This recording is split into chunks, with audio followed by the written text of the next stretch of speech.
Simon Kagwanjara, you've seen the numbers out there, and that makes for a very good show for you, isn't it? Honestly, one of these days I would love to be called Debt or Ghost.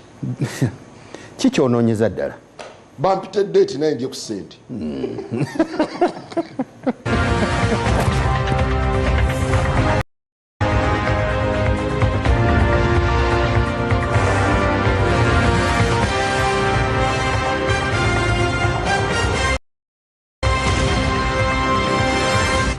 Frontline.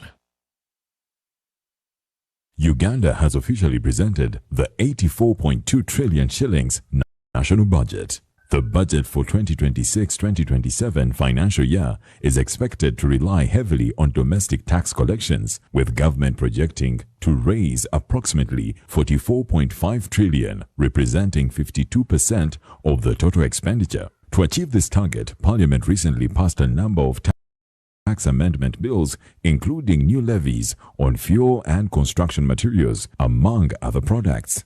Growth is projected to accelerate to 10.2% in financial year 2026-2027. A significant portion of the budget will go towards debt repayment, with government allocating approximately 33.4 trillion shillings to service existing loans and meet statutory obligations. This makes debt servicing the single largest expenditure item in the budget. Among other key sectors, human capital development has been allocated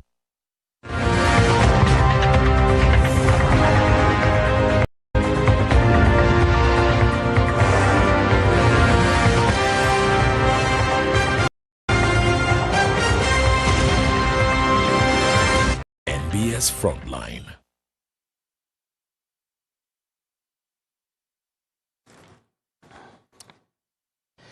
Hello and welcome to the Frontline this 11th day of June 2026. I am Simon Kagwanjara. We are ready for an insightful conversation on the state of the nation. A lot of things have happened in the recent days as Museveni's 7th term takes root. What happened today was the delivery of the budget speech, a very colorful event that took place at Kololo, where 84.3 trillion was presented as the national budget. A chunk of it, about 40%, will go towards debt servicing. That's 33.4 trillion.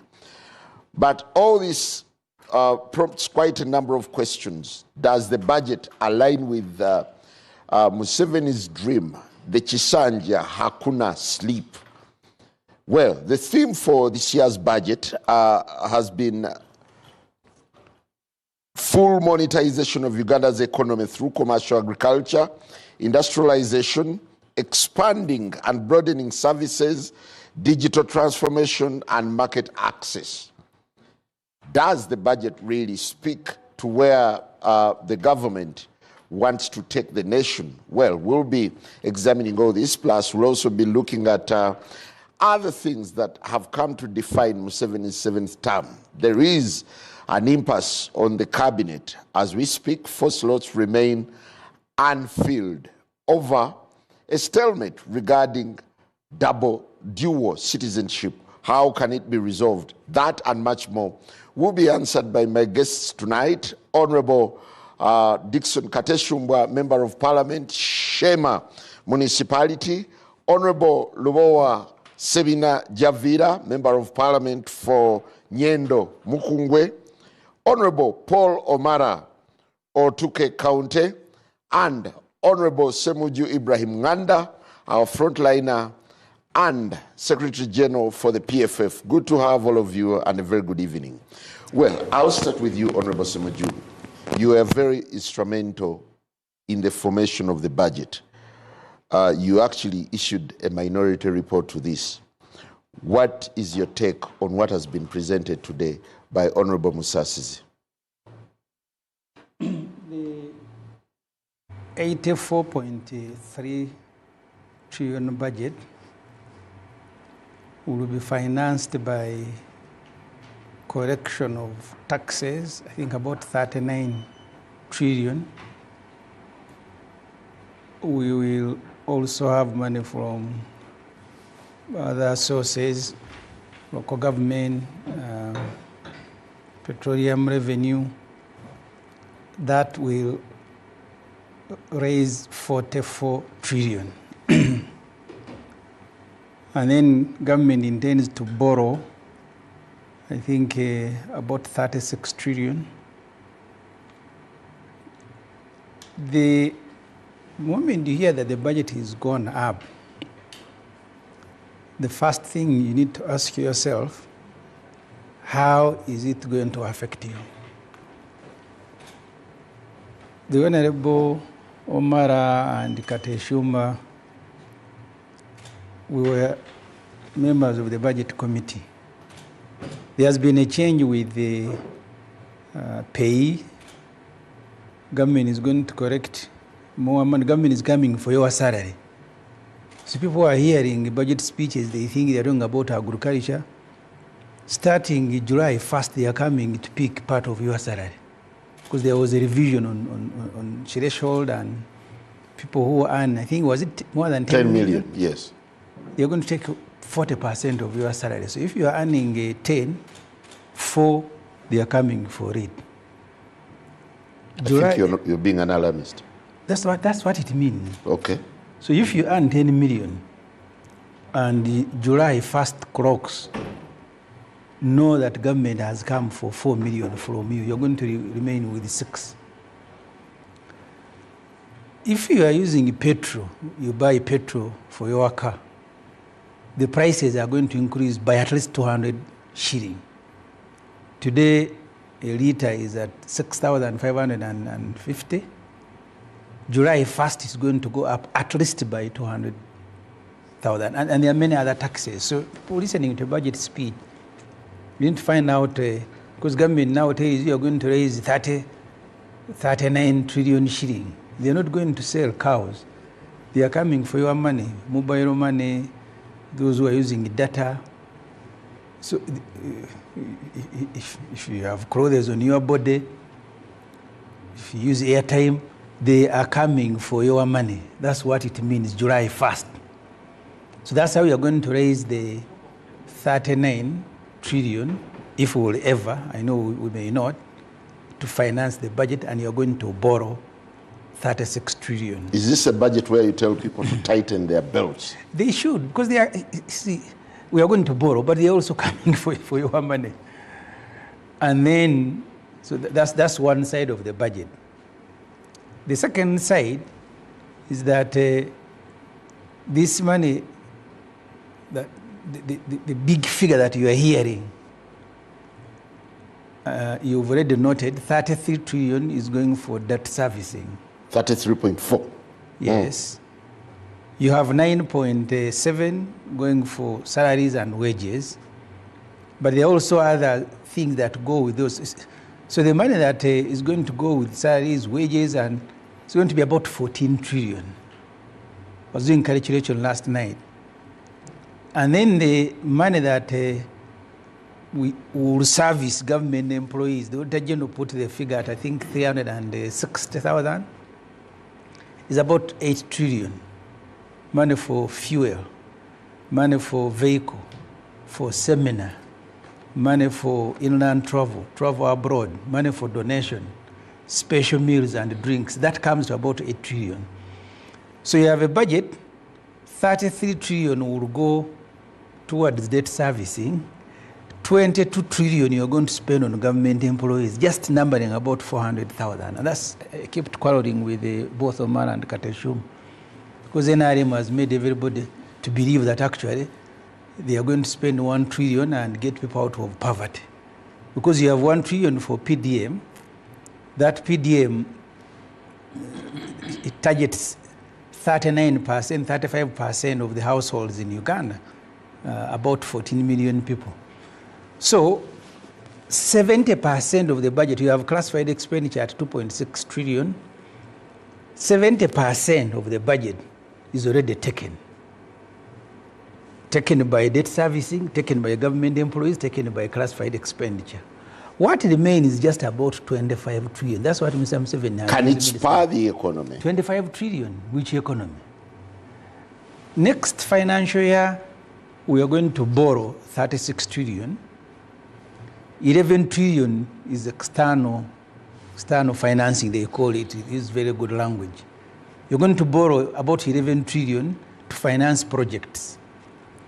I was looking at the works. The budget of roads, because works has about 8 trillion, including railway and so on and so forth, but roads, works, is about 4 trillion. The parliamentary committee supervising that sector, in their report, they told us this financial year, which ends this month, during the first 6 months of the financial year, that money borrowed external finance project, 1.4 trillion was released to do roads. But the sector consumed only 193 billion. Please mark my words.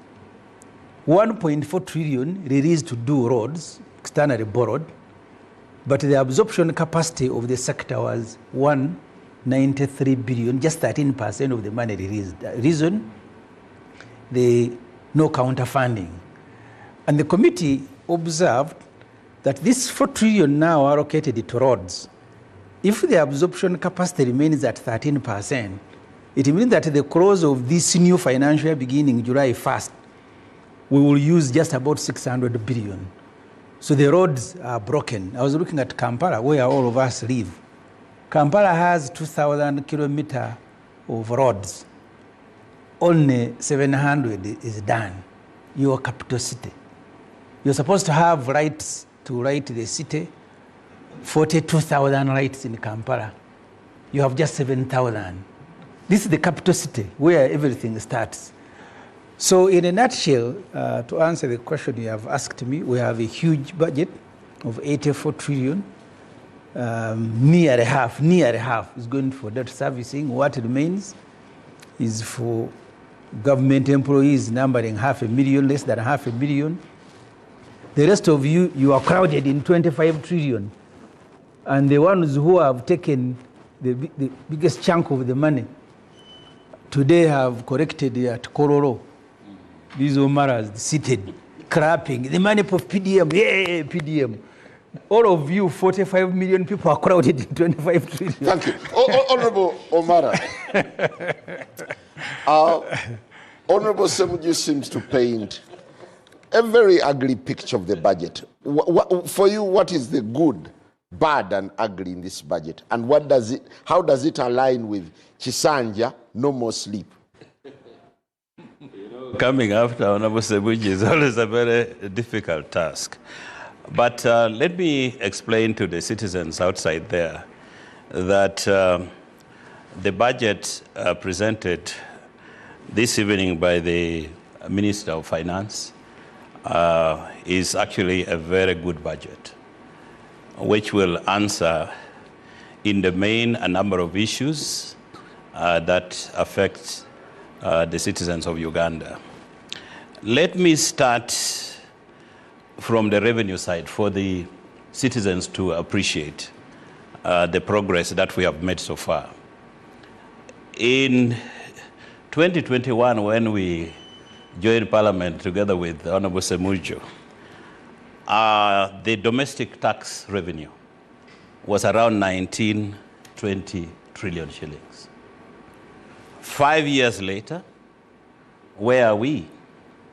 We are on 37, 39 trillion.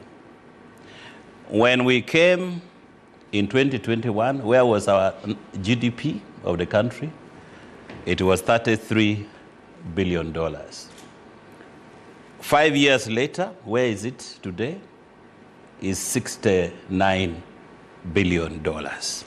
We have doubled the GDP of the country.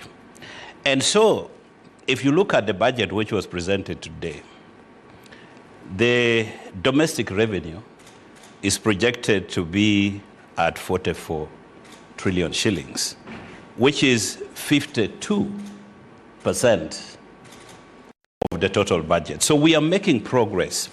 And I would want to admit that because of the need to front-load development expenditure items like electricity, we built so many dams in the first so many years, extending electricity, building tarmac roads, investing in the oil infrastructure at Kabale, building the airports. So there are a lot of capital investment expenditures which we had to make. And most of that, because we didn't have enough domestic revenue, we had to borrow. And that is why, as of to date, you find that our national debt is about 117 trillion shillings, which is 52.7% of our GDP. So, yes, we have accumulated debt, but if you look around us, the money we have invested has managed to spur the growth of the economy to the extent whereby now we are at, in 1986, our national GDP was at around $3.5 billion. Today we are saying we are on 69. So the ambition, if you look at the 10-fold growth strategy of government, that in the next 15 years, we should be able to build a $500 billion economy. So we have doubled the GDP in the last 5 years. We are now on 69. And the ambition in this budget is basically to help us continue on that journey of reconstruction. Yeah, but I wanted to look at this budget in bits. Yes, so debt financing takes 40%. That is why I said we accumulated debts because we needed to build infrastructure, roads, electricity, in oil, investment in Kabale, in building ECOP, and so many others that we can enumerate. So we accumulated debt. That is why in the budget, about that 33 trillion shillings will go towards debt repayments and interest. And if you look at the financing strategy alone, the domestic debt refinancing is 13 trillion, which means there's the money that we have borrowed is already in our books. But since we have no money to pay for it, we have to push it forward. That is debt refinancing alone. Okay, you are an economist. Yes. Does this budget pass the mark of a progressive budget? As I've already mentioned, is that the domestic taxes have moved. That's why I said in 2021, when we came, our domestic revenue was at 20 trillion. Now, we are projecting the domestic revenue to be at 44 trillion. But the only challenge, my brother, is that the need of the country continues to grow. If, for example, the budget was stagnant, our revenue collection was going to grow where we would be in a position to fund our own budget. But because the demand of the citizens continue, like, for example, the debt ceiling kept on moving. Now we are on 84.3 trillion. Next financial year, because now we are beginning to see the oil revenues coming, in this next budget is going to be 1.4 trillion. And in the consequent year, it will be around $2 billion, which will be coming. So it would need a strategy to deal with debt. Can we now tell the citizens to say, for the time being, let us not do your roads, but let us pay for the debt? Then we can do like, which country has done it in South Africa? Is it, it's not Swaziland, it's a different country. I'll remember later. They have cleared off their debt. Namibia. They have cleared their national debt. There's nothing. So you have now to purposefully plan and say, do we continue to invest in the citizens' agenda?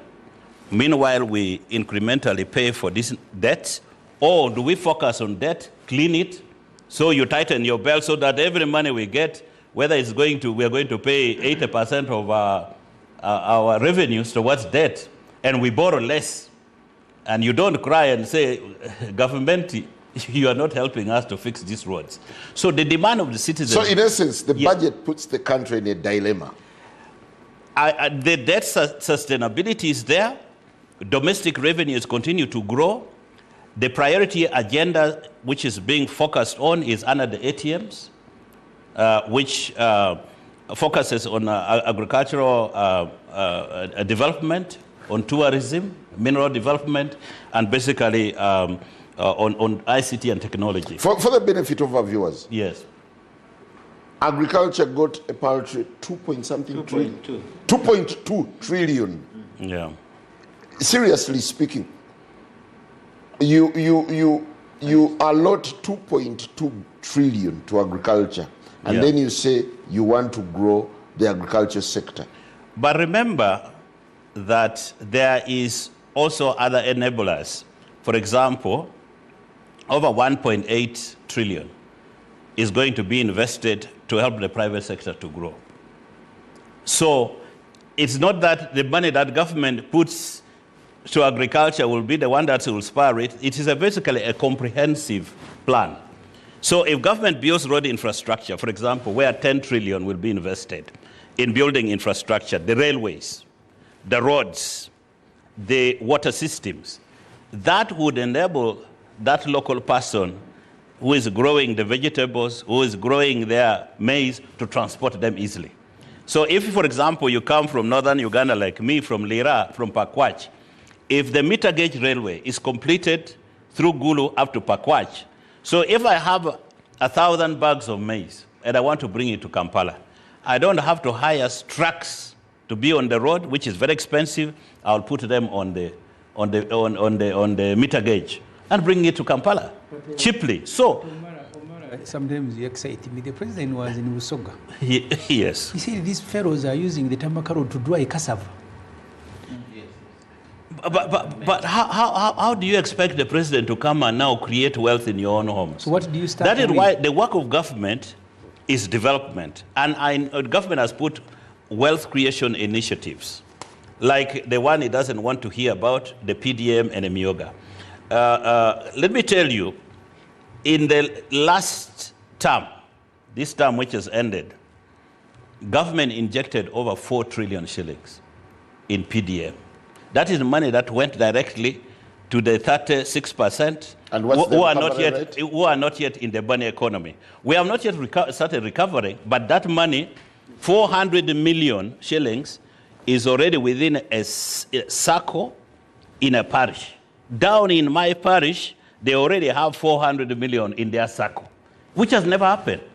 That is direct money. Has it been a turnaround? In this particular budget, my brother, is that government has put in place 2.5 trillion shillings for PDM and for Myoga. And in the past, they used to receive only 100 million shillings in a parish. This time, they're going to have 200 million. If you tell me that is something which has never happened to a common person in the village. So we believe that will spur the economy. It will help to create the aggregate demand at the village level. And if, as the president said, this is now Kisanja, no sleep. And what the president said this evening was that all of us, we cannot sit and expect the government to come and create wealth. Or the president to now come and say, give us the money. All of us, we must now get down to I want to get to Honorable Sevina, but on that very point where you said the president was emphatic on awakening everyone. Yes. Isn't the president preaching water and drinking wine when he speaks of austerity, that we need now to see local chiefs riding bicycles, yet the State House budget is getting more inflated? 1 trillion. 1 trillion. You see, presidency everywhere in the world is an area which is safely guarded, is empowered for the president to do his job. And when you begin to look at the political economy of Uganda, there are certain things that the president does, which is not in my domain or in yours. Can you talk austerity when you're lavish? I wouldn't comment. Well, Honorable Seminar, this definitely was your maiden budget. Yeah, sure. Have you had time to analyze and scrutinize this budget? And what does it mean for Omuntu wa Wansi? Yes, thank you very much, my brother Simon. When I was looking at this budget, the first area I had to go to was the revenue. The sources they expect, where the revenue is going to come from. My brothers have already talked about these revenue sources, but I will concentrate on the borrowing, especially the internal borrowing. I think the world has already talked about this borrowing as becoming a scourge to this country. But it even gets worse that we have to borrow from within all that much.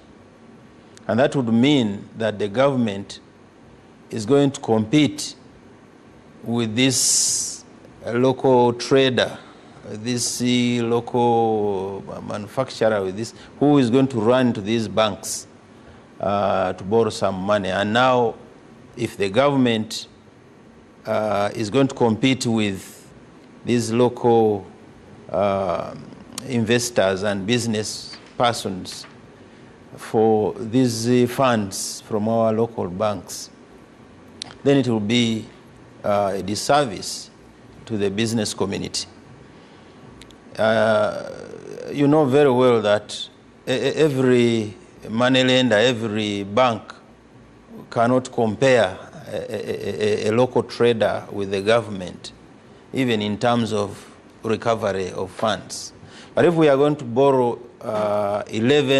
over 11 trillion from our internal sources, and even the refinancing, the domestic refinancing is also over that tune, over 13 trillion, then it means that the local trader should start mourning. And the other worst bit is that most of the banks where government is going to borrow from are foreign banks, meaning that the interest that is going to accumulate on these domestic loans is also going to be repatriated. And by so doing, we are draining the economy in a way, because most of these banks are foreign banks. So I was looking at this revenue and then the taxes, because as it appears, government is trying to find other alternatives other than the development partners as a source, a formidable source of revenue for our budget. That's why you see they're trying to squeeze from all the sources, from within, tax and non-tax revenue sources. Because as they move, as they become more and more of a dictatorial, let me use that harsh word, a dictatorial regime, as it degenerates into more and more of that, sitting on human rights, all the atrocities they are meting against their fellow citizens, the development partners are beginning to walk away, and they are saying now, we also don't want your finances. We can find this money from our internal sources. So they will squeeze the nationals more, and that's why you see that the taxes are also through the nose. So the revenue, first of all, with a bloated budget is a problem. So to what extent does this budget pass for a pro-poor budget? to no extent, because you are not going to tell me that already when last year's budget was stood at 72 trillion, and the country was crying. I know that by this time, my brother, Honorable Semunju, they went on passing additional requests in terms of supplementary budgeting. And as we talk now, it has hit over 80 trillion, while the approved budget was 72. By end of the year, we are already at 80 or over 80. So it means that the Ugandans should continue to brace for harder times. Well, thank you. Simon, can I provide some information? Quick one. May I tell my colleague here that because Uganda's economy has been well managed and is very, very resilient, and you need to listen to this very carefully, that in this budget, which was read today, 85.2% of that budget will be funded from resources within this country. Just a minute, you have to listen. Okay, help us. From resources within this country. So it will be out of domestic revenue, it will be out of internal borrowing. Do you know why we are now able to borrow domestically? Simon, because the culture of savings, because the economy is buoyant, we have been able to save about 48 trillion shillings. How about the other notion that... yes, the only thing is that... the other lenders have since abandoned us. No, even if the other lenders were to go, because now in this budget, the amount of money, their contribution to this budget will only be 14.8. 85.2, we shall handle it from here. Whether it means we are borrowing from banks or from other sources within here, it is our savings. And we must be proud about it. It was to me, just a minute. I want Honorable Mara not to embarrass us here. There's no embarrassment. It's a fact. It is a very, very difficult situation for a local trader, a local businessman, that he has to go and line up with the government to source for funds from our local banks. So it's not a good thing. Well, Honorable Katesh, already we've heard from Honorable Semunju depicting gloom about this budget. That's a budget we processed. But how rosy is it, and how tenable is it, where you have to spend 40% on debt refinancing? Well, first of all,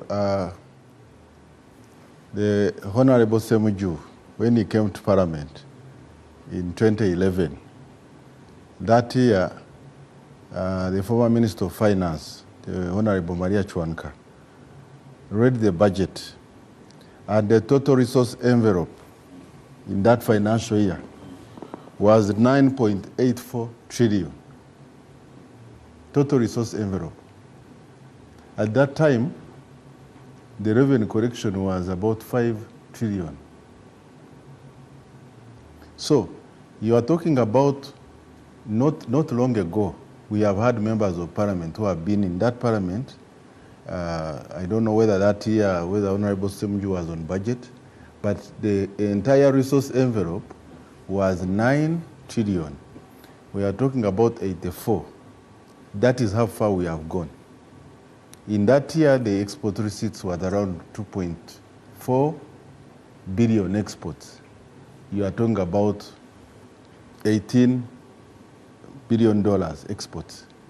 And of course, GDP has almost tripled since then. So I don't think it is accurate to say that, you know, the economy has not grown. It's just that as we grow, the demands have also increased. But in terms of the budget, there is no country, most of the countries in the world have debt. In fact, our debt levels are manageable within the circumstances. You have to understand that, you know. Sorry, I need to hear this again. Uganda's debt levels are manageable. Are manageable. Because, and you're spending 40%. Because, you see, you are trying to condemn the decision of government to borrow over the years without understanding where was the borrowing going. Because if you need a road to be done, and you need an airport to be built, these are enablers. Because you are talking about the money going into agriculture, but I remember many years ago when I was growing up, how many hours did it take me from here to Mbarara? How many trucks of matoke, of milk, would you find on the road broken down because of poor infrastructure? So over the years, debt has accumulated, not because we are borrowing for consumption or we are borrowing for salaries, but because we must do infrastructure to be able to enable the growth of the economy. And so the question now should be, you also have to look at the revenue base. You have a percentage of our people who are outside the money economy. So if you are looking at the tax to GDP ratio, you have a big portion of people within the GDP bracket that are perhaps contributing nothing in terms of the tax. Therefore, the efforts by government, as you have seen, in the investments in the wealth fund, trying to wake up people to get into the money economy, ultimately will drive the aggregate demand, push production, and of course, as a result, then you expand the revenue base because you have now a bigger percentage of the population being able to consume and paying consumption taxes.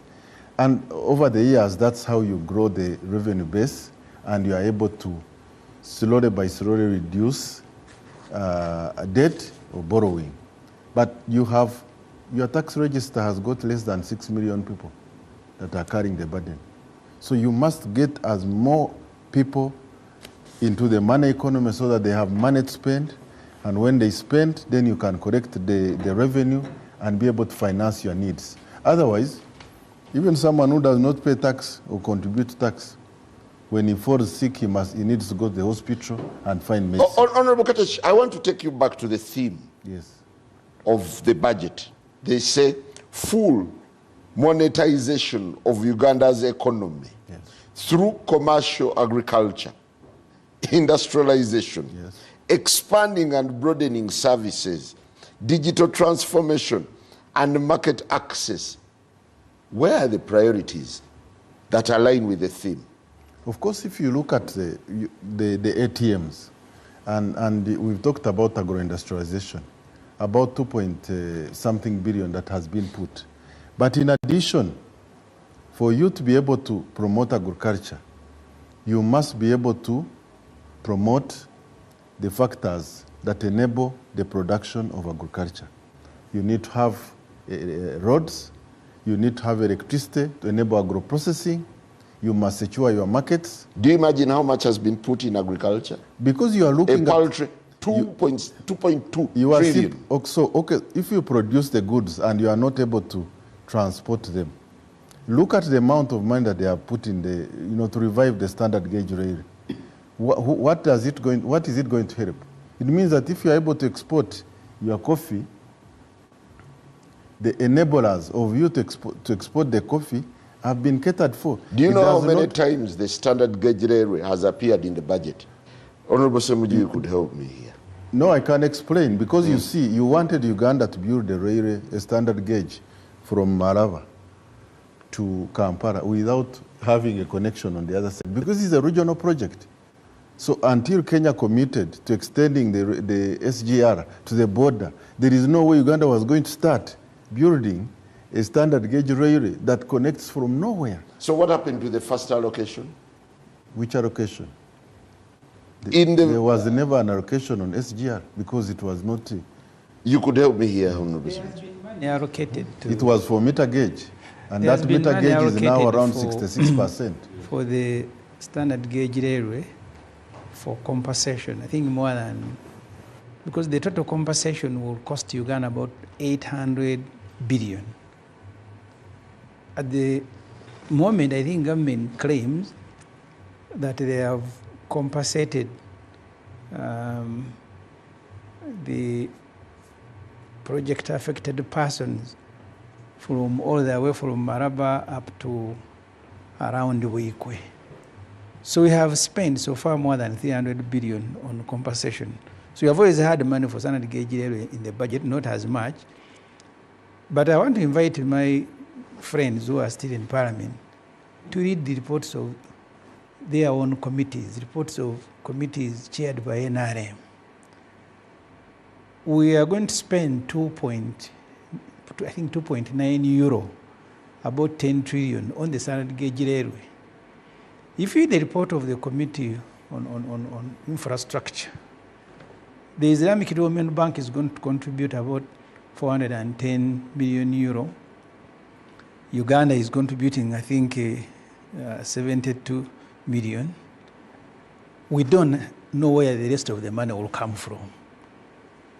The date of disclosure is supposed to be November this year. If you read the reports of government, their own reports are saying there is no plan on how this date, because 10 trillion shillings is a lot of money. We are not even sure that it will start, the standard gauge railway. We're not sure. Because initially it was supposed to have been funded by Chinese. We had even contracted a Chinese company. Now we've moved to Turkey.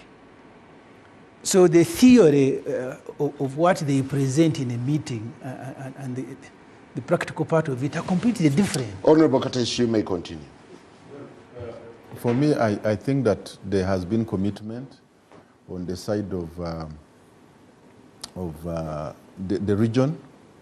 And you know, this skepticism, I remember when the East African crude oil pipeline was being discussed, the same, many Ugandans doubted that this project could actually take off. What we have seen in the recent times is that both countries, you know, Kenya has committed. If you look at their budget, they have committed to extending the SGR to the border. And I think that government will be able to fulfill the commitment. Because you see, we are a landlocked country. And one of the disadvantages that we have is that we are susceptible to high cost of doing business. Because unlike other countries, if you are going to export your goods from here outside, but you are not going to compete with someone who is producing from closer to Mombasa, who is not incurring the cost that you are having. So, yes, sir. Why do we need both the meter and the standard gauge railway? Because you are spending almost $1 trillion repairing the meter, and we are borrowing to construct standard gauge railway. Because you see the interconnectedness of the region. First of all, the standard gauge railway is moving from Mombasa all the way to here, and I think eventually to Chigari and other places. But you have had the meter gauge, for example, that goes to Gulu and connects to South Sudan. In the short or medium term, you may not have the funds to be able to extend SGR all the way. So the decision by government to actually repair the old meter gauge at, within the affordable means is to provide relief on that essential factor of production, which is infrastructure. I was with you when we went to inspect the cargo, the containers coming by standard gauge railway were being transferred to by the meter gauge. Yes. Do you see the if you are a poor country, because at the moment it is serving us, so I want the economics. Why do we need both? No, because we are with you when we are inspecting. No, Honorable Semuju. Yes.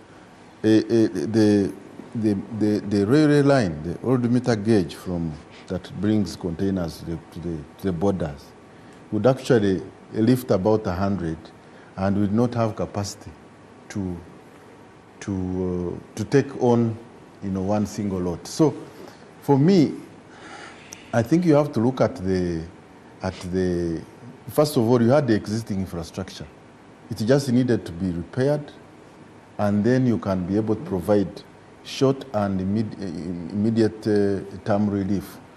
As you look at the regional connectivity with SGR, which also feeds into tourism, because nowadays, one of the sectors in Kenya that is booming is tourism. If you go to Mombasa during peak season, you'll find that the standard gauge rail has actually led to massive growth of domestic tourism within Kenya because of easy connectivity. Well, I'm afraid we need to take a very short break, and definitely when we return, we'll be digging deeper into what this budget and how it connects with the Kisanja, no sleep.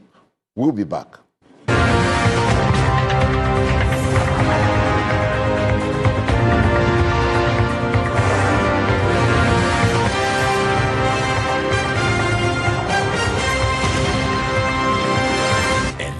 Frontline.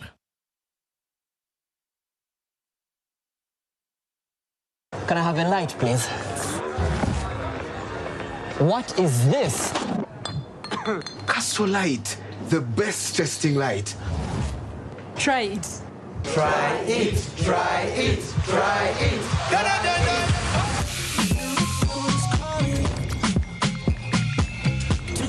Guys, look at this post.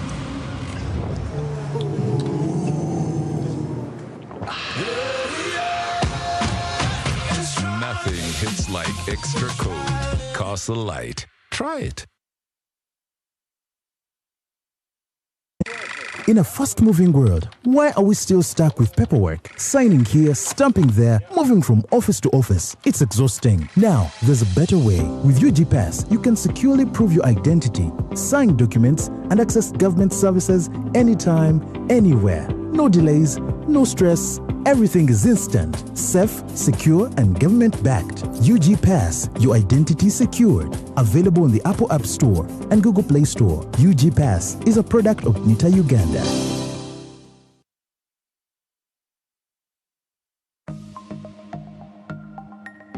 Better study tips. Be vigilant. Watch out for unexpected prizes or lottery wins. Genuine contests do not require advance payments or personal information. If it sounds too good to be true, it probably is. Brought to you by, in partnership with, Uganda Communications Commission and NBS.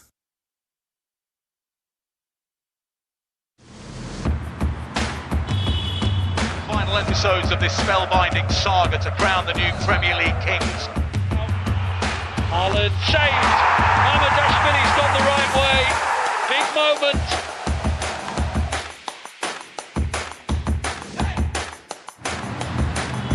That's astonishing. Download AfroMobile today and enjoy your favorite game with NBS Sport and NBS Sport 2, where every second and win comes to life. AfroMobile, your sports, your way.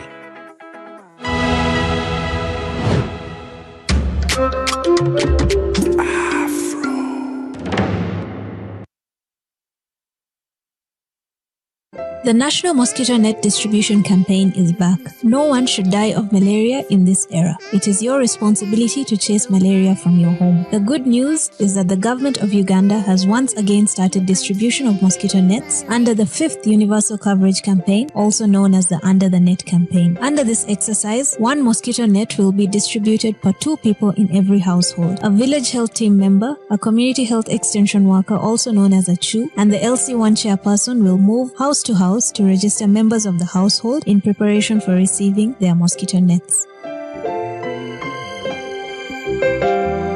Do not lie back. Ensure that you register all your household members to receive a mosquito net. On the distribution date, move to your distribution point and receive your net. Mosquito nets protect you and your family members from infectious mosquito bites that lead to malaria. Ensure that you receive the net, hang the net, and sleep under the net every night.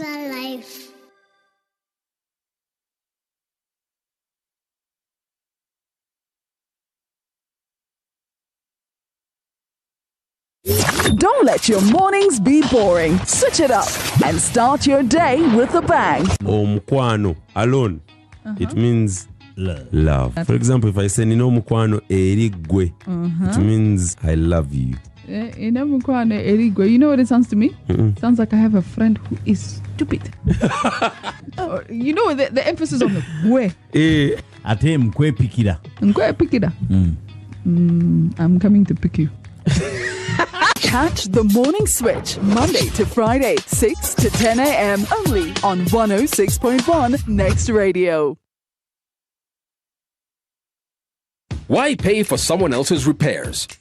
Say goodbye to hidden costs and hello to peace of mind of a brand new start. Discover the Suzuki range of unmatched fuel-efficient and reliable options. From the iconic Jimny to the new Across Hybrid. Find the perfect blend of style and world-class efficiency. Upgrade today and enjoy 1 year of free fuel and comprehensive insurance, plus 2 years of free service and a 3-year warranty. Trade in your current car or choose financing to start driving as you pay installments. Don't wait. Visit the Suzuki showroom today or call 0800-211-033 to get started.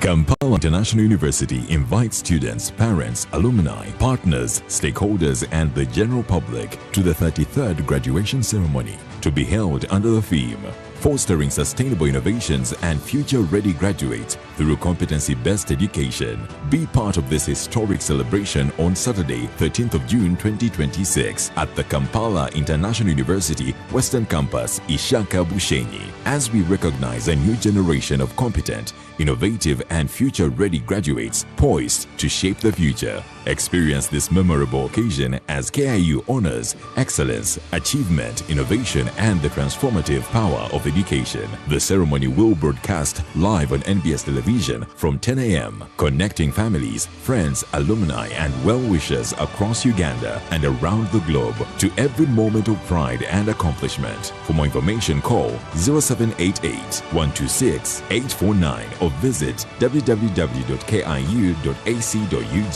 Kampala International University, exploring the heights.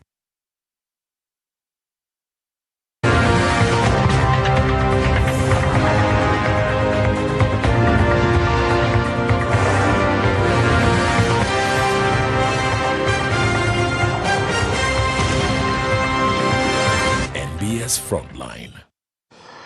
Welcome back as we continue connecting the dots on everything that's been happening in the recent days as government takes root. That's the 7th term. Well, the budget is here. How do we link it to the cabinet appointment? Because ordinarily it would be the cabinet to implement. Even the State of the Nation address, does it point to, does it rhyme with the budget? I'll start with you. If you can allow Simon, because the Honorable Mara is telling Ugandans that the money we have been borrowing and we continue borrowing is to finance major projects. If you can allow, look, in this budget, we have 211 billion for welfare and entertainment. Whose welfare? Of people, the 400,000 who work for government, including Omara. We have 536 billion special meals and drinks. 1 trillion travel inland. We have 207 billion for travel abroad. Money to buy fuel for people who are in government cars, 515 billion. We have money for donation, 196 billion. Gas, firewood, and charcoal, one item that I keep laughing at. Forever. Yes. This financial year is 33 billion. Next financial year is 17. What is that again? Which item is it? Gas, firewood, and charcoal. We have money for official ceremonies, which I am now told they have suspended, 29 billion. We have vehicles. Hold it. What is charcoal for? I don't know. And the gas. Okay. Katesh, what is charcoal for? You passed this budget. No, because you see, you know, my brother, Honorable Semuju, we are going to miss him because he. But okay, no. Let's be. He likes. He's actually very cantankerous. Yeah, he likes to pick things. You know, you have institutions, educational institutions, that get a budget from government. So what Semuju does, like which institution? Just give me some one. of the universities and schools. You don't have so schools. what Semuju you don't does, have schools in the budget. What you don't. No, you have got money that goes to the local governments that goes directly into the schools. No, so no, what goes through what government Semuju does money very for well. salaries, because you're not feeding children. So who are you cooking for, Kateshoma? You know, you are not feeding children in school. Now you are saying there is money for Chaco to go to school. Is there an item on firewood? Are you sure of it? You know, sometimes some of his statements, you have to ask him for the source, because I know that it's not I there. have been with him on the budget, and this money is not there. And we have had together, me and him and Honorable Mara, all the sectors presented to us the sector budget. We examined the ministerial policy statement. So I want him to You can see a labored length explanation. No. I want you to explain where you found where did you find this? And NRM people are amazing. This budget of this financial year, I told them we had money for Congo. The vice chairperson, Congo, the vice chairperson of the committee on budget who was presenting, he said it is not there. No. And the chairman had to pull him by his trouser to say the money. He has told you the money is going to schools. Local government. Now he says it is not there. Yeah. Please, that money is there. If you want, just go to the draft estimate, that huge book. It has aggregated items at the end. This is where these items are. They are not from my head. You have money for... no, but Katesh was very pivotal in... He is. But Katesh, you never saw any item to do with firewood. For me, I've told you, you know, Semuju, he has developed the art of... art? He has developed the art so of... I include the items in the budget that are not there. He has developed the art of picking out issues. And sometimes, and I want to challenge him to point, because the same draft estimates he's talking about is what we look at. First he has told you the money goes to school. No, I have told you. And I have told you they are not feeding children. Now he has retweeted, he says the item is not there. No. And now he's blaming you for your art. Ask Omara if he has, because they gave us both soft copy and hard copies. At the end of volume 1 that has the central government, there are about 4 pages of aggregated items.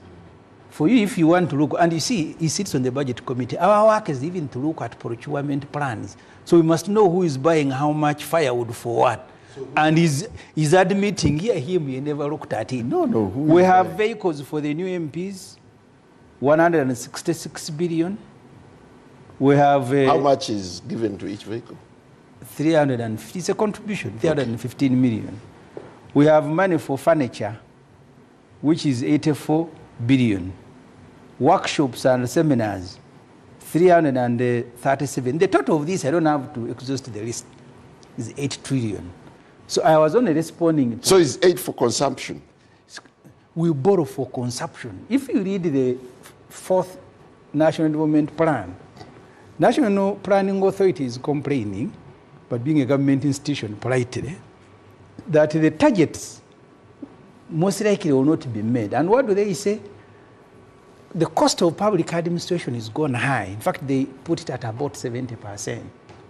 And then they tell you that apart from this, the debt itself, that the amount of money, and the Honorable Kateshuma and Omara know, that when we are dealing with the budget, the target the government set in the National Development Plan, which is an extract from the Uganda's Vision 2040, They say they will want a budget of 100 trillion the first financial year, and that's how you'll be able to grow the economy.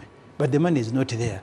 But even what they claim there, 84 trillion, almost all the budgets, they will give you a bigger figure, but the money realized from borrowing and tax correction will always be raised by more than 10 trillion. Okay, I want us now to correlate. Yes, I want to go to the question you asked, but I thought you don't want the public misled by Omara, who says we borrow for roads, we borrow for energy. These fellows are borrowing for charcoal. They are borrowing for entertainment. You have 100. Which loan has been presented in Parliament?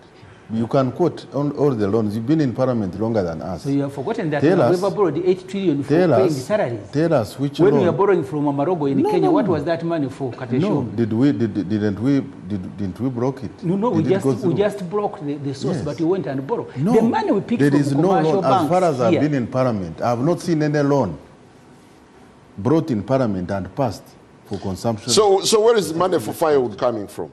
Ask him. I am shocked. I know Mara will Actually, we borrow to pay salaries. Every end of the year, in the recent past, every end of the year, we go with unpaid arrears requests. No, they are not arrears because we have loaded them on IFMIS for payment, but there is no cash. And the government always has to borrow money to pay, to clear these one more, just a second, one more. Omara says now, the money to finance the budget is going to be local money. You have about 26 banks in Uganda. Only 4 are local. You can't go and pick money from Stambik and you say it is local revenue. They arrange these loans from South Africa. Yeah, but I think it's also a mark of trust that we can borrow within our jurisdiction. You see, it isn't. Which jurisdiction? You're going to pay interest on money borrowed in the budget, 13 trillion. These fellows carry 13 trillion every year from your economy. And Omara is celebrating borrowing from South African banks and British banks, and they carry your money to Britain and South Africa. And this NRM economist is celebrating that we are borrowing. Which local? You killed all the local banks. That's why Ezra Suruma was your finance minister, one of the best. He said, once you don't have capital, once you don't have money, you're going to remain laborers all your lives. Your children are in Saudi Arabia, 500,000, working as maids. There are going to be no women to marry in Uganda. They're all going to Saudi Arabia. And he's celebrating this senior NRM economist. Now coming to the... Can he finish, then we can respond. So I want us to correlate to the question the budget, state of the nation, and Museveni's cabinet picks. Because you see, the human resource that you assemble to implement and supervise the implementation of the budget is very important. And that's why I said, I don't want to bring in Abanja here, because the Prime Minister is supposed to be the coordinator of government business. But you can go ministry by ministry. I have made comments here. I am very happy with Mr. Assis being elevated to be a minister. He has the knowledge, he has the experience. But look at the deputies.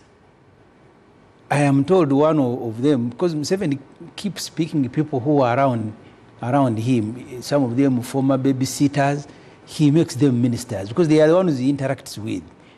I want to understand the new ministers of finance, because I've been told by people who sit on the budget committee, they couldn't even answer. There is a lady who came from State House. I don't know what she was doing there. Now she's in charge of general duties. What is her level of knowledge, expertise, and what is her assignment? Because the first thing you do when you're assembling a team is to meet them and say, this is the task. Are you able to perform it? But Museveni doesn't meet people. He keeps surprising them. He will pick people who are milking their cows in Shema, and then he says, you're a minister for water. And they know nothing about the sector. So that's what he has done. So you go ministry by ministry. There are ministries where you have people who are competent, but I think more than half are people, maybe that's why he said the Kisanja Akuna Sirip is going to... I listed single local government and said, I've deployed my Kantankaras Baram and the Kwarosam. Last financial year, the budget for local government was 6 trillion. 5.4 trillion salaries. 600 billion was for development. This financial year, and I think I was looking at the report from the Committee on Infrastructure, They have bought road equipment for 176 administrative unit districts and municipalities. They are incomplete. You've bought some two equipment, some two are missing. So we'll not make a quarrel and the roads get done. Is that the answer? The local government are saying you give us incomplete road equipment. No, it's Kisanja, no sleep. Yeah, but she's going to awaken all the cows who have and been they sleeping do, and on then the they job. pick a hole and dig the roads themselves, because the complaint in they wanted, I don't know how much money, I don't remember the figure. That please, thank you very much, you gave us some road equipment, but they are incomplete. One set is missing, and then you say Baraman, Namere, go to local government and quarrel, and so after quarreling, do they pick holes and go and begin digging the roads? So Museveni likes drama. And what he's presenting sometimes is nothing but drama. So because the justification should be, Magezi was, by the way, knowledgeable, experienced in local government. Try to understand, if there are failures by Magezi, are you bringing people who are better than him? If you have had people in finance, and I'm not saying the ones who are there should have been there, and if they are not competent, are you bringing, look at works. I have told you, this financial year at 6 months, 1.4 trillion it is to do roads. There is no counter funding, and as a result, only 193 billion is consumed, 13% of the money that is available. You don't have counter funding. And what is Museveni's solution? He picks a nursing officer, Bia Mukama.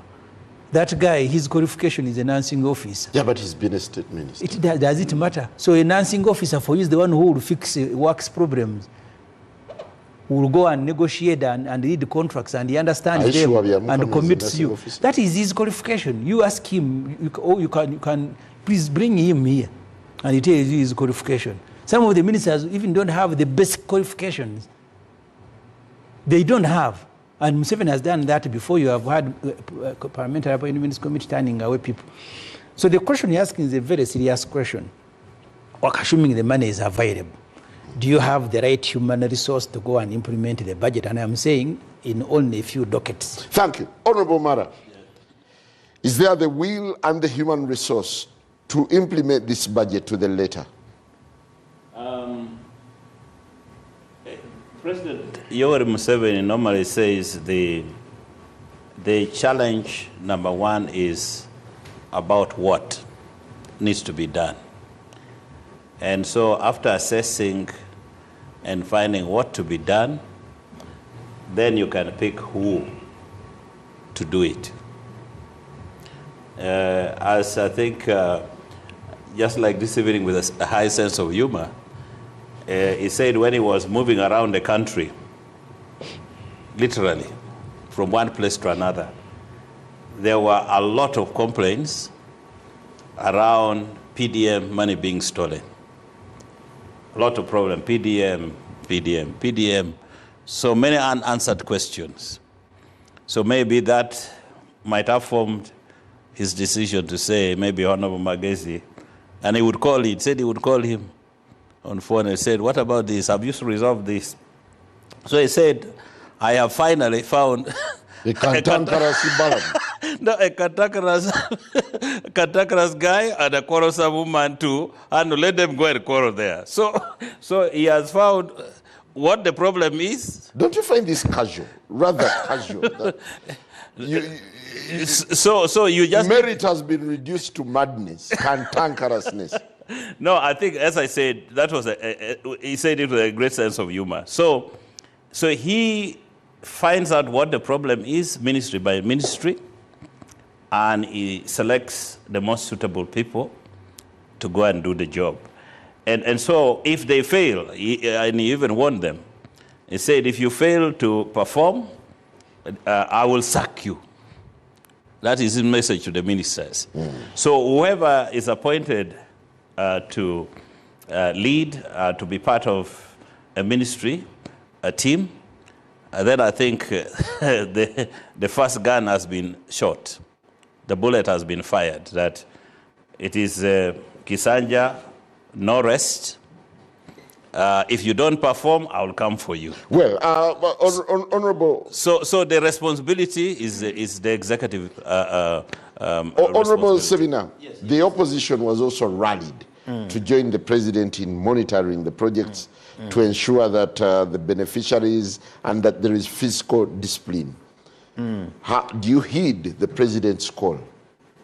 I think in the recent past, there have been efforts to blackmail the opposition by depicting them as if they are not bothered with what is going on in the country, they are not doing their work.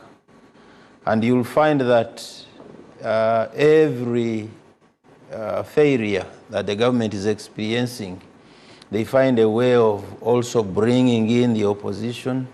I have heard ministers and MPs talk about, for instance, this money they go and share, and then to sanitize it, they come and tell the public that, you know, we were there with the Semujus also. The Semujus also came and picked money, the opposition. So, even today, I think the president was sort of trying to bundle up the opposition into this failure of ministers and other public officials who are responsible for the direct contact in these activities. The opposition is doing their job. And I'm very sure if the opposition was not making these alarms in many instances, there are many things that would go astray. So, for us, the core functions of a member of parliament, for example, are well known. And if you look at who is doing what, you realize that it is the opposition actually struggling to make sure that these things go the way they are supposed to. So I really don't think that... yeah, but you had the president this time. He sounded a stern warning. The president literally repeated the very issues that he raised in the State of the Nation address, where you actually boycotted. Oh, okay, yes. Yeah, but does it give you a sense that this time the president is very categorical and serious? But the president has been categorical in many instances. He's been in power for 40 years. He has never come and talked soft to his ministers or whoever is sending out for a task.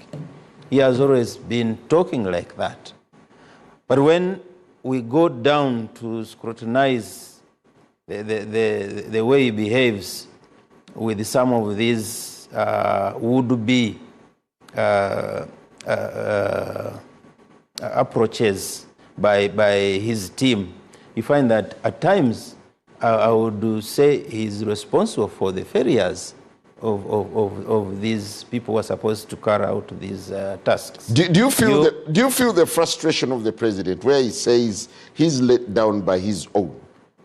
I wouldn't, because you know, many times when the IGG came crying, he wanted to raise a stick, and it was the very president who told him, who told her, I'm talking about Betty Kamya this time round, who told her to go slow on some of these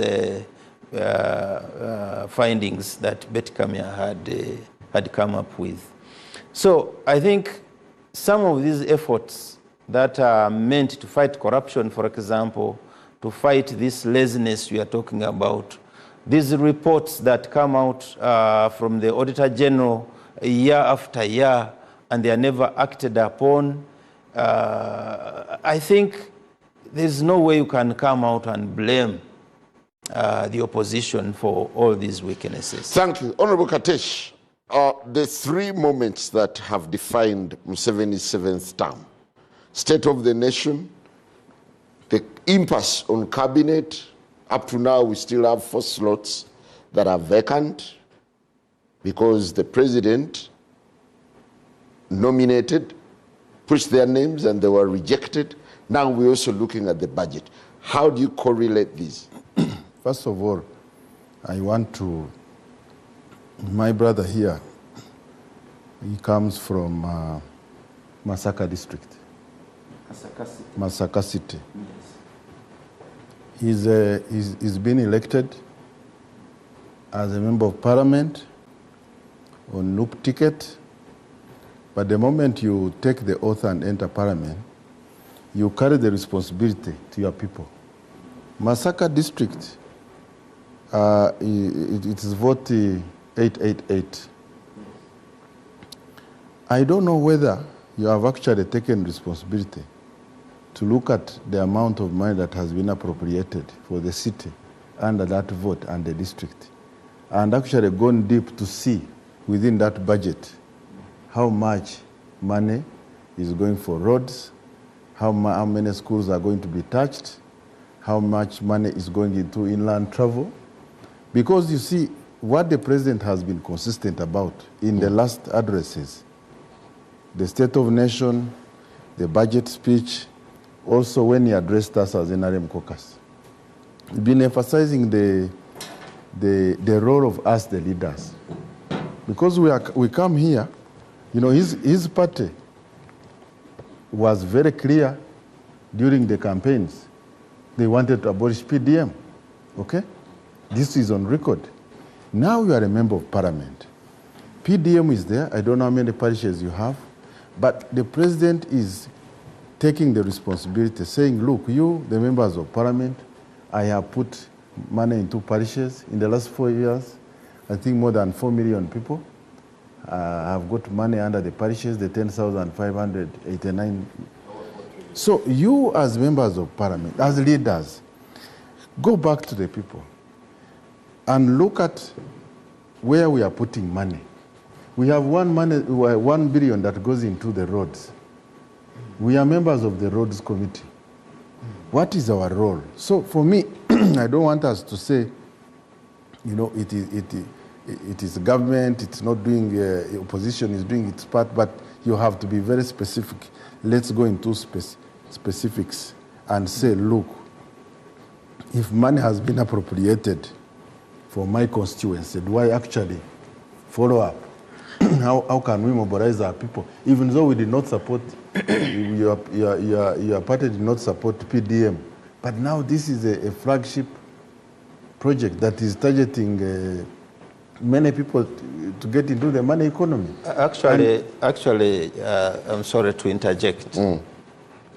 For the opposition MPs, they can only find their footing by being very, very vocal, being very, very strict, and following up on these government programs.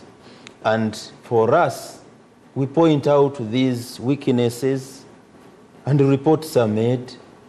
That's where I started from. That instead of correcting what has gone wrong, you choose to hide behind the opposition. The opposition is doing this, the opposition is failing us, the opposition. When the reports are there to be acted on, I want to tell you, my brother Katesh, that I could not sit here. I've been following my city for over 4 years, and I know each and every year's allocation in terms of budget. Yes. So you cannot ask me such a question, whether I know what is in the budget. Of course, I know everything, and I know the weaknesses, and I've even been talking about them. Well, thank you. We are saying, my brother Simon, that let us not hide. We have pointed out, for example, the flagship PDM. We have pointed out the weaknesses that go with PDM. The reports are there. PDM, in its setting, they tried to, I mean, they depict it as if it is an NRM project. And therefore, when these people are using this money, it's like they assume it is NRM is paying it back. Yeah, but your president said if he was elected president, let me tell you something. He would abolish it. Probably you might find it difficult to understand this, but what I'm telling you, the fate that befell those other earlier programs, the Ntandikwa, the Bonabagagawale, the NADS, is about to befall PDM. Because the 7 pillars that make up PDM are not talked about apart from the finance. Okay. We cannot be prophets of doom. You need to look at the impact that has been realized in the last 4 years. If you look at the growth rate we have experienced, Paul here has talked about the doubling of our GDP in the last 5 years. When we entered Parliament and now, it is on record. Now, no, the GDP is the worth of the country. It's not about the debt you are talking about. So if you look at double-digit growth that is projected to be realized in the next financial year, one of the contributors is investments in the wealth creation activities that have been done that has increased production. So what we should be looking at is one, the oversight that makes it effective to work. Second, budget committee together. Secondly, one of the questions he asked at finance at Shumba. You are trying to divert me. Was that because I know where you are going. Was that domestic taxes are not growing, international taxes, and he said, you see, you've invested money. That money there must be a corresponding increase in taxes because the consumption levels have gone. The agro demand you were speaking about. That was Shumba. This was and he said it's not there. No. Then you say that you need to understand what if you look at many years back, you had a lot of revenue coming from international trade taxes.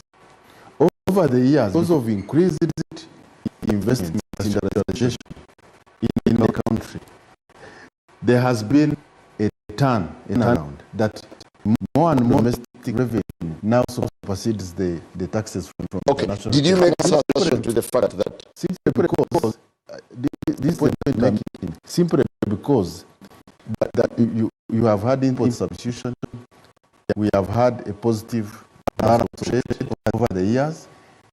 Some of the products that we used to import are now locally manufactured. So over the years, you have had more and more of this revenue growing. But the point I add, which is very valid, is that as we invest in the wealth funds, okay, get people out there, get the money economy, it means that those people have some money in their pockets to be able to spend.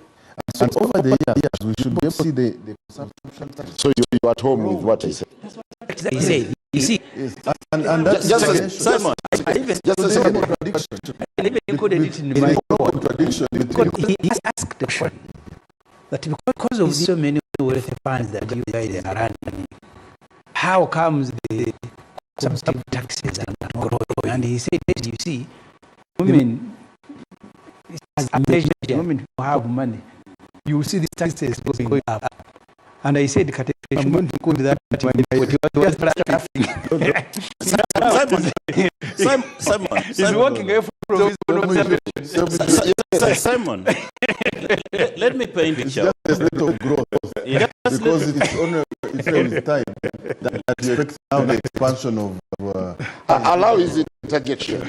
Let me paint a picture for you. And we might be repeating ourselves, but if you look at the way this economy has grown, most times people say, don't talk about GDP, talk about the cash flow. Now, with this budget, our tax to GDP will move up to 15.9%. That's the forecast. And we are going, a moment we reach 20% tax to GDP ratio, what would likely happen is that we would be in a position to 100% fund our own budget. So the way the economy is moving is already moving in a right trajectory. So And if you look at the, how do I put it, the people who are enlisted in the URA register, there are about 5.7 but the ones who are million active, people. The ones who are active. The ones who are active is 2.7. And out of the 2.7 who are active, there is that about 1,000 major big taxpayers who contribute to almost 75% of our total tax. What does it mean is that if we, the president's strategy of making sure that we bring the majority of our people into the money economy, the wealth fund that Honorable Katishoma has talked about, putting in more money, if you look at the Minister of Finance today enlisted almost about 9 of them, different wealth funds, which is going outside there. So that one is basically to help spur the growth of the economy so that we have majority of our people contributing towards our tax base. Because now you have only 2.7 million people handling basically this thing. Out of how many? We're almost 48 million. Honorable Katesh, yes. You're concluding your point. Yeah, so what I wanted to say is that the challenge has been thrown to us by the president. And as leaders, we must know that for this country to grow, we must grow the levels of production. You cannot have majority of the people not be carrying the burden of everybody. My friend here has said that what befell the other schemes is about 4 PDM. I do not think that there is a program that has been designed in the past as more perhaps effective and more in touch with the population than as PDM, because this one is going directly to the parish. So for me, even if the success rate of PDM is progressively low, but it is creating a culture of production that even if for example, you look at the 4.4 trillion that has gone into the PDM over the year, even if you add the rate of growth of, say, 10%, if it was capital invested, you would still have gotten some. Yeah, but one of the biggest impediments to realizing the targets has always been fiscal discipline.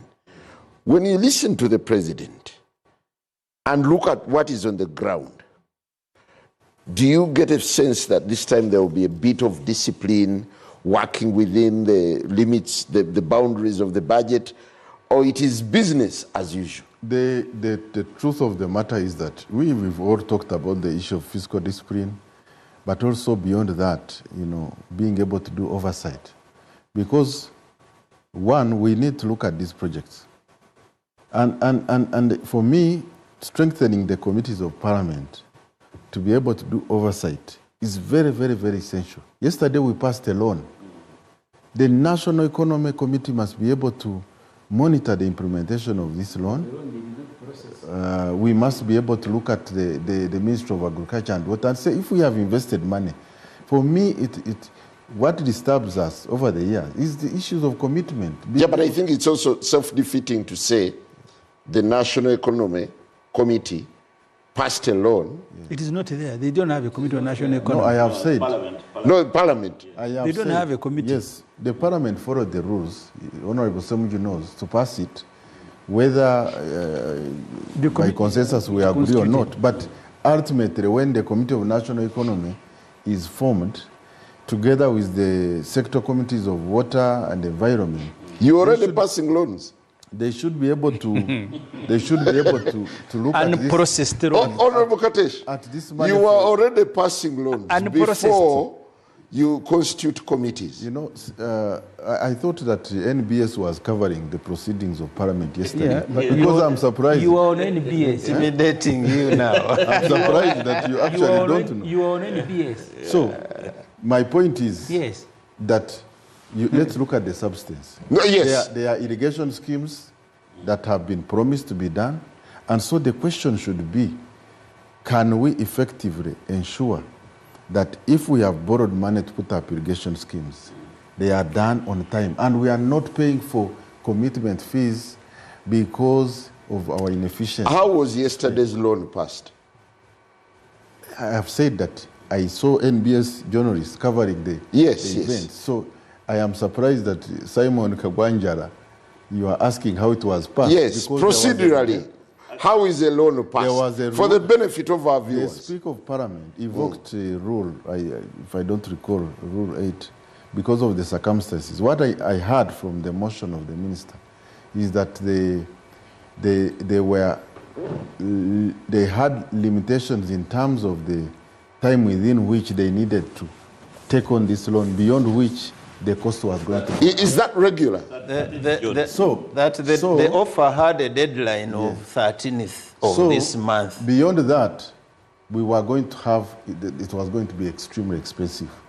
And this loan is targeted, it's the second phase of what has been done before. So for me, do you find this regular? But for us, we don't believe it. I want to set this. So no, you'll have your time. I need to conclude my point. No. This is very important. I think it can also swing our debate. Parliament is the first culprit of fiscal indiscipline. No. What do you mean? This loan is part of the budget program for this financial year. 2025-2026. And therefore, it needed to be approved. This offer was received some time back, but the Minister of Finance said due to circumstances beyond his control, he could not present it. Now, by the time it was presented, the framers of the Constitution never envisaged a situation where, in a transition of Parliament, from one Parliament to another, Parliament would engage in a matter like that of approving a loan before the various committees were instituted. Really? Yes. So the Speaker said, in that kind of circumstance, there is a provision under the parliamentary rules of procedure, which gives the Speaker to make a ruling to guide the House. So instead of the Speaker referring the matter to the Committee of National Economy, the entire Parliament was turned into the Parliament of the full House. So was this an emergency loan? It was an emergency because the offer from the Citibank was time-based. And he said by 13th of June, if we do not have parliamentary approval, we would withdraw. What was this loan for? For irrigation. For irrigation, phase 2 of irrigation, attack to coffee production. Honorable Semuju, do you find this regular or irregular? I don't know why people will want to justify everything. Because it takes an hour to constitute committees of parliament. Just within an hour, you are done with the committees. Because when you are passing a loan, essentially, you're looking at the terms and conditions. But you're also looking at other commitment that the government has done in the borrowing plan. Because every budget is accompanied with a document called the borrowing plan. And they will give you a formula. This year, we are going to borrow so much at a commercial rate, so much. So all those documents, you are supposed to sit down and see where that loan is aligned. It's not possible to get 523 MPs to study the terms and conditions. Those documents are huge. And after studying them in 1 hour, they have studied the borrowing plan and seen that this loan fits within the borrowing plan. It is not possible. So what they are doing is actually engineering. Because what Parliament should have done is to constitute. So who has stopped you from constituting committees? That's the level of inefficiency. Talking about ministers, you can't constitute committees of Parliament. Why? Because the chairpersons are supposed to be approved by Museveni. Very old man. So until he has time, but also very old man doing many things. He may not even remember that the committees are not constituted. At his next convenient time is when he will convene the sake of NRM to constitute committees. So they are now working without committees. But the trouble, and Kateshuma spoke about it, the commitment fees. We have borrowed money, I think, having looked at the latest figure. You have about either 12 or 14 trillion that you borrowed, but you are not utilizing. And when you're not utilizing a loan, you are charged commitment fees by the lenders. Even the ones that have borrowed. Recently, Finance did a study of 50 projects. And externally funded projects. There is a report from finance. 46 of those projects have either delayed or stalled, including money, about $300 million we borrowed to do the Ginger Expressway from African Development Bank. We borrowed the money, we're not utilizing. Why? Government doesn't have counter funding. The same applies with sanitary gauge rail and everything. Ordinarily, the parliament should be bothered. And it's embarrassing parliament. That's why the committee will vet ministers and it doesn't hear them in. He says he's still investigating. But you MPs, you have finished passing them. He makes you look sharp. We have passed roads, and then he writes and he says, who passed these roads? I am stopping all of them. And Katishuma is telling you, and Omara, you know, because they were time bad, that when they came for money for Ruboa, same story. We are time bad, we are time bad. See, Ruboa, which was supposed to be completed in 48 months, it is now 10 years, and they are saying we are about to complete. So the NRM MPs think that they have a duty to defend everything, including things that are foolish, that nobody will defend. Well, that you can't constitute committees, and therefore you are passing loans. Does the president have and you said he's okay. A formidable team to roll this budget through, and his ambitions, as highlighted in the statement? You have to understand that government is a system. The whole ecosystem of government starts from the technical, constitutes the technical and the political will. So I think it is only fair for you to judge people after they have failed or succeeded in carrying out the mandate has been given to them. It's too early to judge. It is not business for anyone to say someone who has been appointed. No, but when you look at the lineup, is it a lineup that gives you that impression that we are up to the task? I do not know. Once of all, since the last cabinet was dissolved, and the time when we have had people to assume office, government has been running. Not so? So you have got the technical wing of government. It is supervised by the permanent secretary hours. They are running, and the ministers are having oversight. So for me, I cannot get into the thing behind the appointing authority, whether Kagwanjara is competent or not. It is his determination.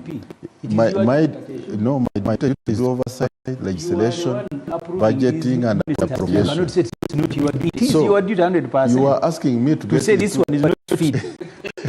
That's why they bring them to you. Now you are saying it's not. So whose duty it is? He's not a member of the appointment committee. They are brought to parliament. It is your duty. Number one, to say this minister is not fit. Honorable, and now your TV is saying not my duty. So whose duty is it? I'm not the appointing authority. But he's not a member of the appointment committee. I'm not a member of the appointments committee. The appointment committee is supposed to file a report to Parliament. You cannot escape this. Well, we'll take our final break, and when we return, we'll still be looking at now that the budget is here.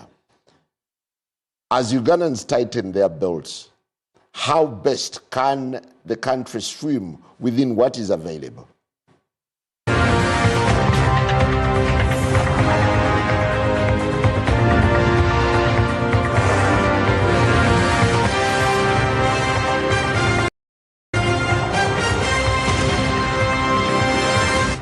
Frontline.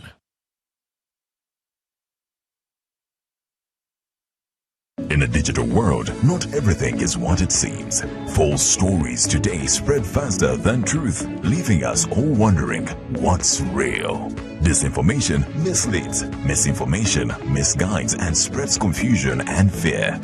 Dismiss, a campaign to help you think critically, question wisely, and verify thoroughly. Join us. Let's build a more informed Uganda, one truth at a time.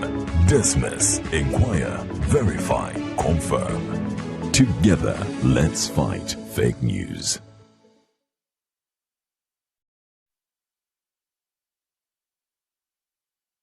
Hey, travelers! Are you a family gearing up for that big vacation, a hustler working abroad coming home, or your squad chasing sunsets and passport stamps? It's time you lock in. Say goodbye to long airport queues, shocking roaming bills, and the stress of hunting for local SIM cards, because now you can travel like a local. Stay connected in over 180 countries. Just scan, tap, and boom! Instant data the moment you reach your destination. Get your Rogue Travel eSIM today at travel.roguetelecom.co.ug. Contact us on 020-500-123.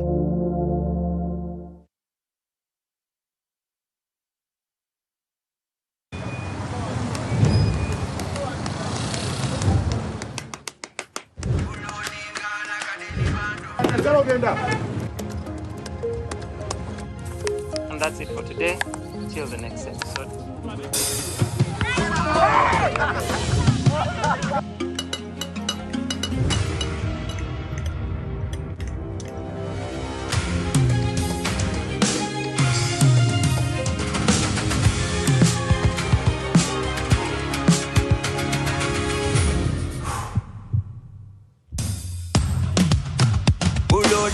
Like a daily bando, like a daily bando, like a daily bando. Omuliro nguwulira muli mu mutima gukankana like drums. Kalakata, kalakata, erendongo ya kusabula. We gonna do free on fire, free on fire, free on fire.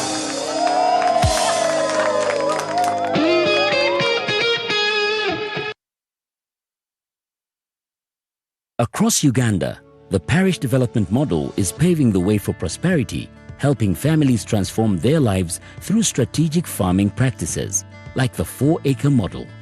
In our Chibaro of 1996, we said first acre, put coffee. Second acre, fruits. The third acre, you put pasture for dairy cows. The fourth acre, for food, cassava. The good thing is that now cassava is also becoming a very good cash product.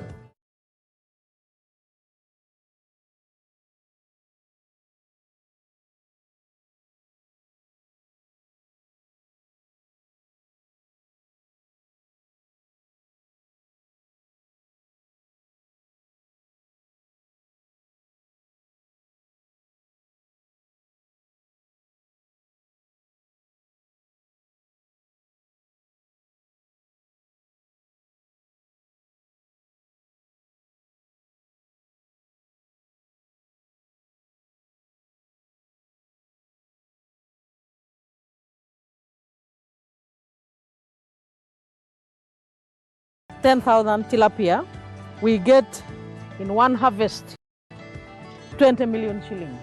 Fruits, especially capsule, which is cold, can do very high value crops like apples. And then finally, those who are near the wetlands, like the ones in Bukit who are wasting the wetlands, they should do fish farming, not in the center of the swamp, but at the edge of the swamp. From coffee farms to fish ponds, the 4-acre model is empowering Ugandans to transform their lives.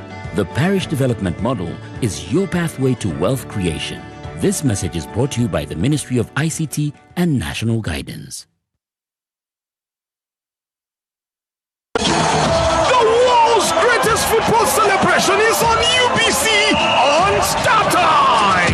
Starting 11th June to 19th July, the World Cup is the only thing that matters. Don't miss the last dance of Cristiano Ronaldo, Lionel Messi, Neymar Jr. on channel 201 or channel 447 on Star Time. Star Time's reward. Make monthly subscription on your current bouquet to enjoy upgrade to the next higher bouquet on us. Classic and Super Bouquet customers, you enjoy 5 days extra. Powered by Star Times. Breaking now. Now Post delivers Uganda's fastest, accurate news as it happens. From hard-hitting headlines to exclusive interviews, we bring details of stories everyone is talking about. Accurate, fast, and balanced. Get every update at nowpost.co.ug. Follow us on Facebook, X, Instagram, TikTok, and never miss a moment. The Now Post. Accurate news, fast.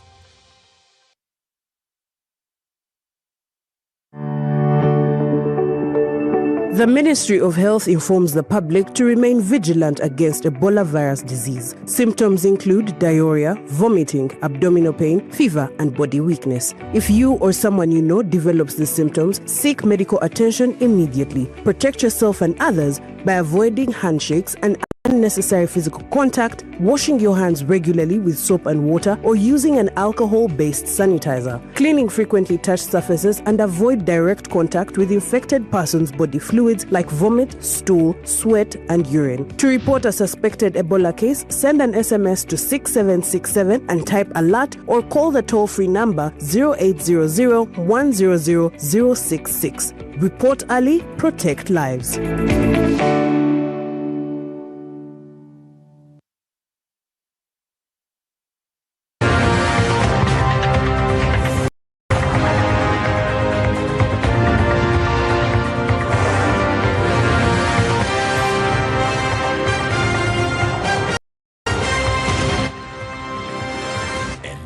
Frontline. No, Trump cancelled. Welcome back as we get into the last lap of the Frontline tonight, making sense of the national budget and, of course, state of the nation and the presidential cabinet appointments. Honorables, as we get out of here, you already projected it's going to be tough times for Ugandans. What do you see in the coming days and weeks? Is there likely to be, now that the president has sounded a warning, is there likely to be some bit of adjustment, or it will be business as usual? The president was posturing. He was posturing to you, the public. He knows fairly the capacity of the people he is appointing. He has already told you, in the local government, they appointed people to go and quarrel. And they are going to be judged by their attributes.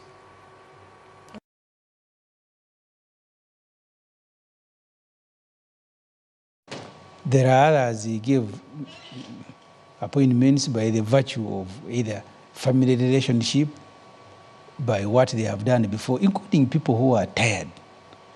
You have an 82-year-old president who is tired, but he's also surrounded by people who are tired. Kamuntu was an interior minister in 80. Yeah, 80. They are old people, they are tired. Crispus Chionga. Yeah, but he looked in shape. You saw him with his haircut. There is this one they brought in a wheelbarrow in the last parliament. The people have won elections. They have just won elections. Even Moses Hari did. Professor Kamuntu won. Mogodekwe was brought in a wheelbarrow in the last parliament for voting. Smuggled through the office of the president. He couldn't walk. Wheelbarrow? Yes. Through the office of the president for voting. You have people in the cabinet who are tired. Allow them peaceful retirement. The Honorable Kadaga and others, they have worked, they are tired. And then you have others who need a lot of orientation, even to understand what it means to be a minister. They are first overwhelmed by the appointment. They haven't recovered. And then you need to take them through training for them to understand what a minister does. I told the people there are basic things that for me I will do if I'm going to appoint people in Uganda as ministers. We have the National Development Plan 4. I'll make sure that I distribute copies to people I'm going to appoint, and then I'll have a meeting with each. You have read? Yes. What is our target? But you give people ministries, they don't know the target of the ministry, they don't know the target of government, and then you are saying, if you are lazy, I'm going to sack you. Lazy over what? In the last development plan, which was Development Plan 3, government had set out to create near 1,890,000 jobs every year. They claim to have created 300,000. So most of the targets are not met. But people are celebrating. I am told when they are meeting him, they told Museveni, we all need to be reappointed because we have contributed to growing Uganda into the lower middle income status. Because they never had targets. You judge people by the targets. If you set targets, then you'll know so and so has not. Just ask one single minister one of these days, what were the targets set for you before the swearing-in ceremony? None of them has a target. Well, Honorable Mara, what do you see in the days ahead? Is it gloom or? It's going to be very interesting.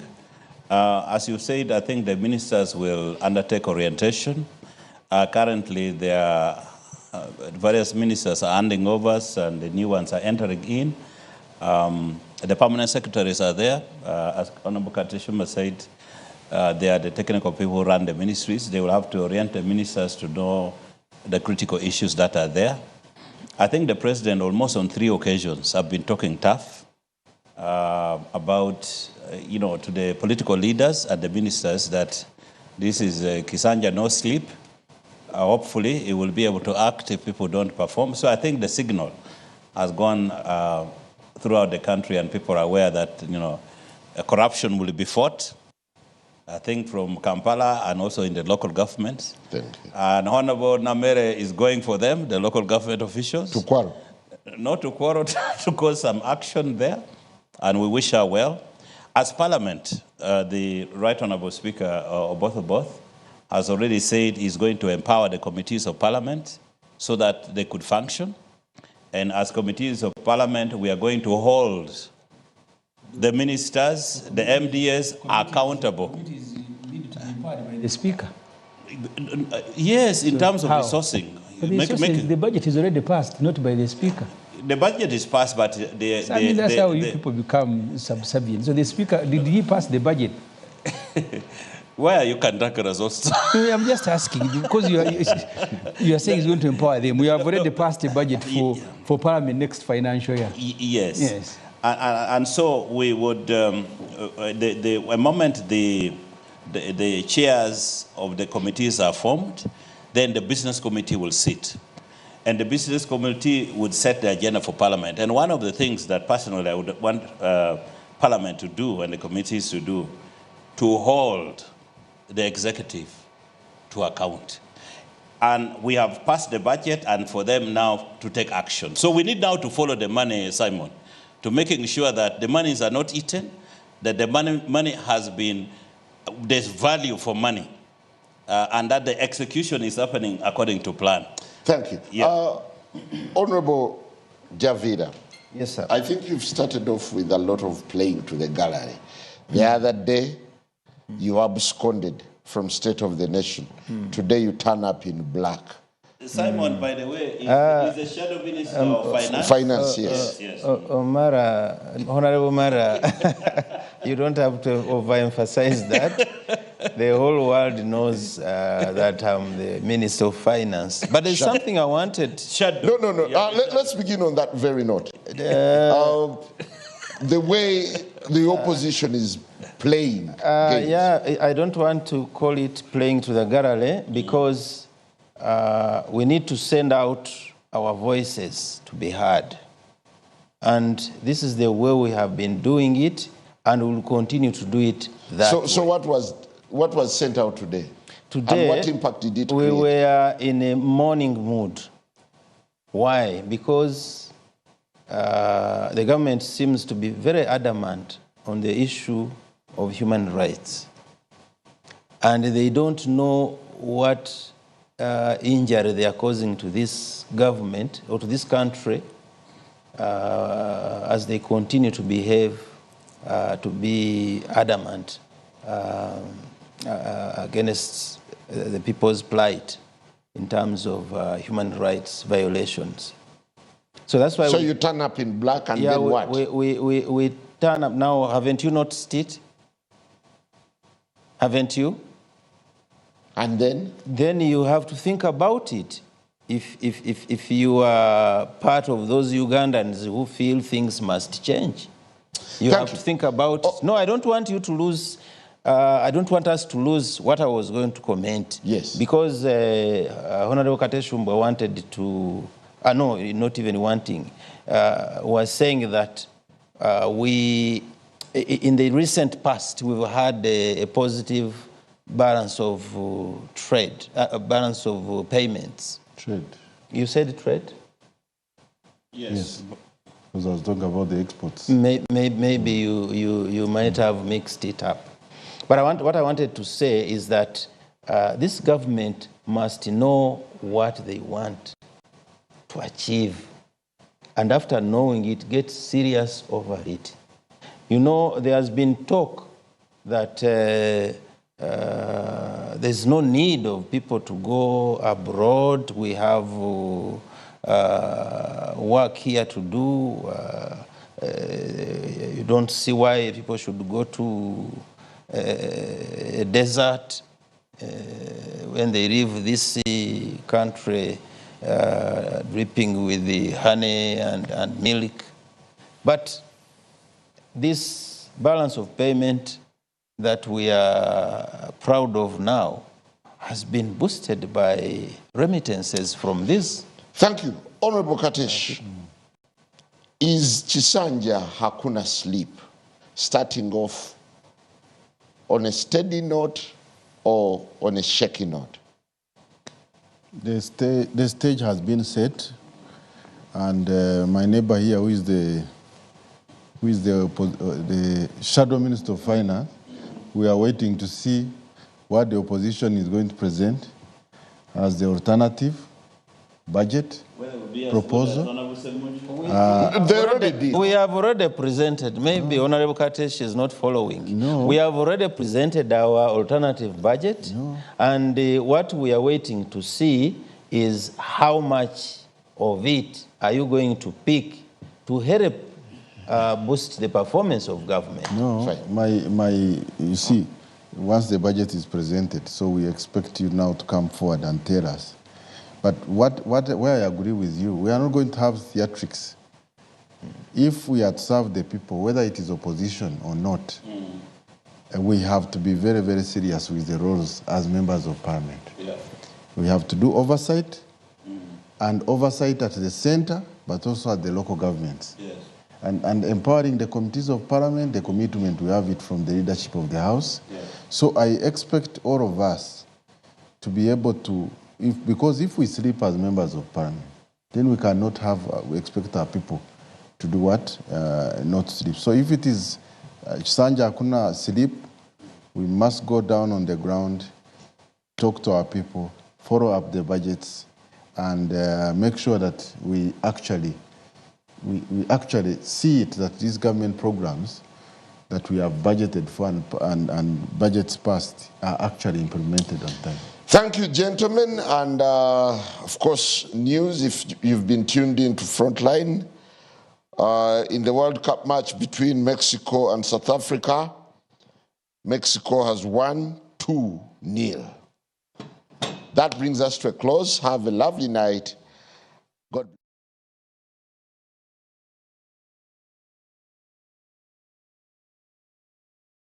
At the Manzoni Wildlife Estate in Machakos County in the Republic of Kenya,